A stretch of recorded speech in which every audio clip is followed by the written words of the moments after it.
ঐকমত্য কমিশনে কেন নারী সদস্যদের দেখা যায় না, কেন ছবিগুলো আমরা দেখলি ঐকমত্য কমিশনে সবাই যখন দাঁড়ান তখন বাংলাদেশটা একটা পুরুষপন্থী বাংলাদেশ মনে হয়। এই জিনিসটা তো আসলে খুব সিম্পল একটা কারণে হচ্ছে, বাংলাদেশের রাজনীতি অর্থনির্ভর, বাংলাদেশের রাজনীতি অস্ত্র নির্ভর। এই বাস্তবতাকে যদি আমরা স্বীকার না করি তাহলে নারী কেন, যে কোনো মানুষের নাগরিক অধিকার, যে কোনো মানুষের রাজনৈতিক অধিকার এখানে ভুলণ্ঠিত হবেই। যদি এখানে যে নির্বাচনী সিস্টেম আছে, এখানে রাজনীতির যে সিস্টেম আছে, রাজনৈতিক দলগুলোর যে সিস্টেম আছে, সেই সিস্টেমটা যদি পরিবর্তন করা না যায় তাহলে এখানে নারীরা কোনোভাবেই টিকবে না। এখানে যদি পাওয়ার পলিটিক্সটাই একমাত্র গুরুত্বপূর্ণ হয়, যদি এমন হয় একজন নেতার পিছনে কতজন মানুষ এটাই তার জনপ্রিয়তার বহিঃপ্রকাশ, এটাই যদি হয়, যদি এমন হয় যে প্রত্যেকটা নির্বাচনের দিনের আগে কয় কোটি টাকা খরচ করা গেল প্রত্যেক আসনে, সেটাই যদি গুরুত্বপূর্ণ হয় এখানে নারীরা আসবে না। এটাই যদি গুরুত্বপূর্ণ হয় তাহলে আপনি শুধু নারীরা এখানে হিন্দুদেরকেও পাবেন না, বৌদ্ধদেরকেও পাবেন না, আপনি এখানে গার্মেন্টস শ্রমিকদেরও পাবেন না, এখানে শ্রমিকদেরও পাবেন না যাদের সংসদে জায়গা করা প্রয়োজন।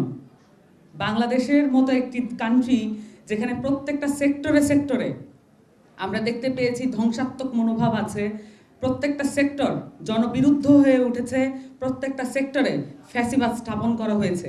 সেই জায়গায় যদি আপনি যাদেরকে পিছিয়ে পড়া জনগোষ্ঠী বলি আমরা, নারীরাও তার মধ্যে ইনক্লুডেড হয়ে গেছে। এই পিছিয়ে পড়া জনগোষ্ঠীর ভাগটাই আসলে বেশি। এই পিছিয়ে পড়া জনগোষ্ঠী বাংলাদেশের 90% জনগণ।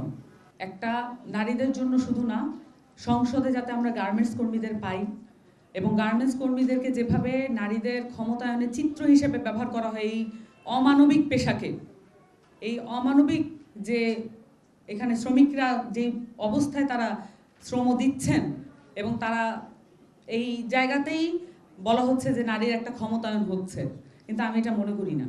আমি মনে করি না তাদের পরিবারের সমস্ত দেখভাল তারা যদি করতে পারতেন, তারা যদি এখানে যেই পরিবেশে তাদেরকে কাজ করতে হয় এই পরিবেশটা বদলানোর ব্যাপারে ভূমিকা রাখতে পারতেন, মালিকদের সাথে কথা বলতে পারতেন চোখে চোখ রেখে, তাহলে আমি মনে করতাম যে এখানে নারীর ক্ষমতায়ন হয়েছে। কিন্তু আমরা দেখতে পাচ্ছি যে একটা পুরো জনগোষ্ঠীকে সাইড করে এই সংসদকে নতুন করে গঠন করার একটা প্রক্রিয়া, অভ্যুত্থানের পরে এটা মেনে নেওয়া যায় না। অভ্যুত্থানে যে স্পিরিট যদি ধারণ করতে হয়, এখানে শ্রমিকদেরকে, কৃষকদেরকে, শ্রমিক নারীদেরকে, কৃষক নারীদেরকে আপনি কিভাবে সংসদে জায়গা করে দেবেন, এই ব্যবস্থা আমাদেরকে প্রণয়ন করতে হবে।